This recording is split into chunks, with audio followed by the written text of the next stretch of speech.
Isa talaga sa ibinibida ko dito sa Yamaha Fashion natin ay ingay. Alam nyo ba guys, sobrang ibinibida ko talaga yung Yamaha Fashion ko dito sa Silang Cavite dahil isa po tayo dito sa Yamaha Fashion na nakakiles na. Ayan.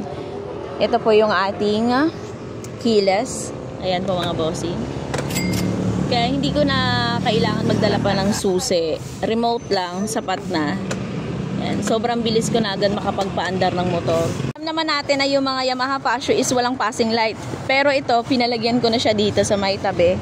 Pinabutasan natin dito. Then, ayan yung passing light ko.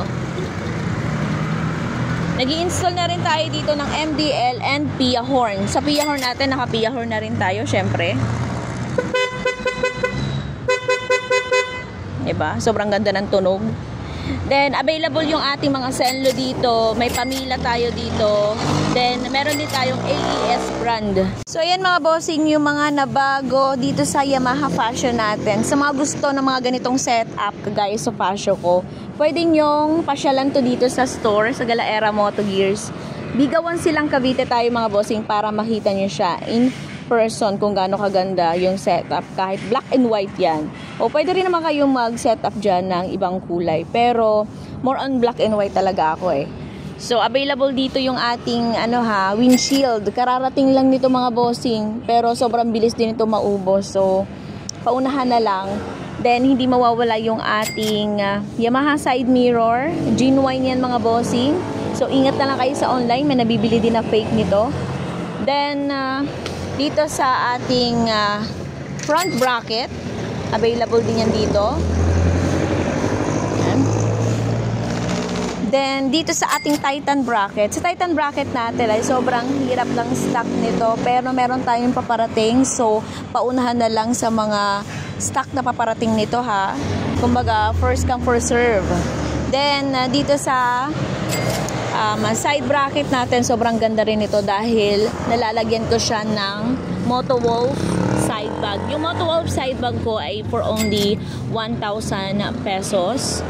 Yan, mabibili nyo din dito sa store. Meron tayong kulay yellow nito and black. Okay.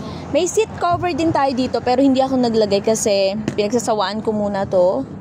So soon, lalagyan din natin ang seat cover. Available yung brown natin and black. Pero sa brown natin, sa ngayon is kauubos lang. So na-sold out na. And order tayo. Then available din dito yung mating natin. Sa mating natin guys ay ganitong design. Sobrang ganda rin ito kasi rubber siya mga bossing. Sobrang ganda niya. Ang kagandahan kasi mga bossing, pag naglagay kayo ng mating, hindi siya mapapasukan ng buhangin doon sa loob. So dito talaga siya pupunta and pwede nyo siyang linisan agad. Then ano pa ba yung mga nabago dito sa Yamaha Fashion natin? Isa sa nabago dito sa Yamaha Fashion natin ay yung ating garnish. Ito i-install lang natin ito mga bossing. So naglagay na ako ng garnish. Available din yan dito sa store. Meron na yung headlight. Set yun na yan mabibili. Ito sa signal light. Yan. Then meron na rin yan dito sa tail light. Ayan. Bali 6 na piraso yung mabibili nyo. And sobrang dikit yan. Kasi naka 3M talaga yung tape nito.